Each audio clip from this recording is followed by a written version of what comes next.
बच्चों, कैसे हैं आप? उम्मीद करती हूँ आप बढ़िया और एकदम मजे में होंगे, खुश होंगे और अपनी लाइफ को एंजॉय कर रहे होंगे। बिल्कुल जी, खुश रहिए, स्वस्थ रहिए, मस्त रहिए, यही जीवन जीने का आधार है। देखिए, जब हम खुश होते हैं तो हम कार्य भी निपुणता से करते हैं ना। तो चलिए, रहते हैं खुश और बढ़ते हैं अपने अध्याय की ओर।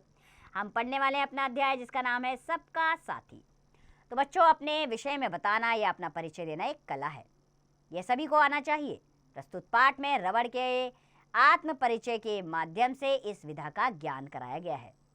बच्चों, रबड़ कैसे अपना परिचय देता है, आइए जानते हैं। तो उसने कहा कि बच्चों, मैं रबड़ हूँ। संसार के गर्म देशों में बहुत से ऐसे पेड़ मिलते हैं जिन्हें खोदा जाए तो मैं दूध के रूप में निकलता हूँ। लोग मेरे पेड़ के तने में डोल जैसा गोल बर्तन लगाकर दूध इकट्ठा करते हैं। फिर इस दूध की सख्त परत जमा ली जाती है। इस दूध को लेटेक्स कहते हैं। इस दूध में रबड़ के छोटे छोटे कण दिखाई पड़ते हैं। मेरी खोज सन 1736 में यूरोप वासियों ने की थी। उसके बाद 80 वर्ष तक मैं केवल किसी लिखी हुई चीज को मिटाने या किसी अक्षर को सुधारने के काम आता रहा। किसी को पता चला कि मैं बरसात के दिनों में बहुत काम आ सकता हूँ। मैं चीजों को गीला होने से बचा सकता हूँ। तब लोग मेरा रेनकोट वाला छाता बनाकर बेचने लगे। संसार में मेरी मांग बहुत बढ़ गई, लेकिन उन्हें यह बाद में पता चला कि ज़्यादा गर्मी पड़ने पर मैं पिघल जाता हूँ तथा अधिक ठंड होने पर सिकुड़कर टुकड़े टुकड़े हो जाता हूँ। गुड ईयर नामक अमेरिकी ने मुझ में गंधक मिलाकर मेरी इस कमी को दूर किया। गंधक मिले रबड़ का नाम प्लास्टिक रबड़ रख दिया। धीरे धीरे मुझसे बहुत सी उपयोगी चीज़ें तैयार होने लगी, जैसे जूते, कंघे, पर्स, मोटर के टायर आदि। मुझसे बने खिलौने बच्चों को बहुत भाते हैं। रबड़ की गेंद से तो अक्सर बच्चे खेलते हैं, तब मुझे बहुत अच्छा लगता है। मैं नरम हूँ और टिकाऊ भी। मैं सरलता से उपयोग में लाया जा सकता हूँ। मैं नरमी रखते हुए अनेक प्रकार से अपने आप को उपयोगी सिद्ध कर सकता हूँ। सभी जानते ही हैं कि जो लचीले व नरम होते हैं उन्हें सबका प्यार मिलता है। आप सभी मेरी तरह लचीले व नरम बनने की कोशिश करें। तो बच्चों, इस अध्याय से हमने सीखा साधारण सी दिखने वाली कोई भी वस्तु किसी प्रकार यानी कि किसी भी प्रकार से बहुउपयोगी हो सकती है। तो बच्चों, हमें भी इसके जीवन से प्रेरणा लेनी चाहिए कि हमें भी रबड़ की तरह लचीला व नरम बनना चाहिए। तो लोकप्रिय बनने के लिए अपने अंदर क्या गुण होने चाहिए? नरम और लचीले बनने के गुण होने चाहिए। ठीक है, तो इन गुणों को अपनाइए आप। तो चलिए बच्चों, अभ्यास प्रश्न की ओर चलते हैं। पहला प्रश्न, मौखिक प्रश्न आ रहे हैं इसमें। पहला प्रश्न, रबड़ की खोज कब हुई? तो बच्चों, रबड़ की खोज जो है वो 1736 में हुई। इसी प्रकार बाकी के प्रश्नों के उत्तर स्वयं दीजिएगा बच्चों। चलिए अगले प्रश्न की ओर। इसमें सही विकल्प चुनना है। रबड़ की खोज की भारतवासियों ने, अमेरिका वासियों ने, यूरोप वासियों ने या चीन वासियों ने? तो इसका दूसरा विकल्प सही है, अमेरिका वासियों ने। इसी प्रकार बाकी के सही विकल्प आप स्वयं ढूंढेंगे।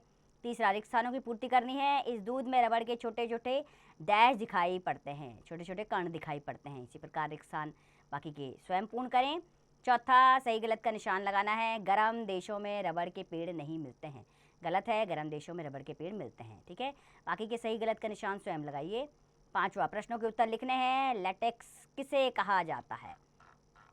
तो लेटेक्स किसे कहा जाता है, इसके बारे में जानकारी देते हैं कि दूध की सख्त परत होती है, इस दूध को ही लेटेक्स कहते हैं। ठीक है बच्चों, बाकी के प्रश्नों के उत्तर इसी प्रकार दीजिएगा आप।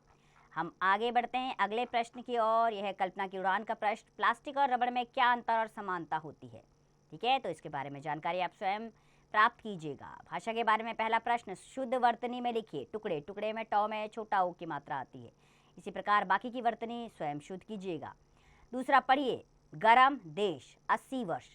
ऊपर लिखे रंगीन छपे शब्द गरम और 80 सात आई संज्ञा की विशेषता बता रहे हैं। संज्ञा या सर्वनाम की विशेषता बताने वाले शब्द विशेषण कहलाते हैं। दिए गए शब्दों में विशेषण रेखांकित कीजिए। जैसे स्वादिष्ट भोजन में स्वादिष्ट जो है वो क्या है? आपका विशेषण शब्द है। इसी प्रकार बाकी के विशेषण शब्द स्वयं ढूंढिए। तीसरा, विलोम शब्द लिखिए। नरम का विलोम क्या होगा? गरम। ठीक है, इसी प्रकार बाकी के विलोम शब्द स्वयं लिखेंगे। चौथा, सर्वनाम शब्द पर गोला लगाइए। मुझसे बने खिलौने बच्चों को बहुत भाते हैं। तो मुझसे इसमें सर्वनाम शब्द है, बाकी के सर्वनाम शब्द स्वयं ढूंढिएगा।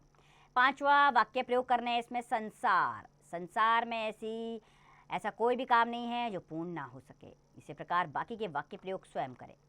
विषय संवर्धक गतिविधियां, कुर्सी की आत्मकथा लिखने का प्रयास कीजिए। जैसे रबड़ ने अपनी आत्मकथा लिखी है, उसी प्रकार आप कुर्सी की आत्मकथा लिखने का प्रयास कीजिएगा। रबड़ से बने किसी भी सामान का चित्र बनाकर अपने अध्यापक अध्यापिका को दिखाइए। अपने आसपास देखिए और रबड़ से बनी चीज़ों के नामों की सूची तैयार कीजिए। जो आसान काम है आपके लिए, रबड़ से बनने वाली चीज़ों की सूची आप यहाँ बनाकर तैयार कीजिएगा। तो बच्चों, रबड़ ने यहाँ पर अपनी कहानी बताई, इसी प्रकार आप भी अपनी कहानी बताइए। अपना परिचय देना आप इसी के अनुसार कर सकते हैं। तो उम्मीद करती हूँ ये अध्याय आपको पसंद आया होगा, समझ आया होगा। तो खुश रहिए, स्वस्थ रहिए, मस्त रहिए और इस पाठ का अभ्यास करते रहिए।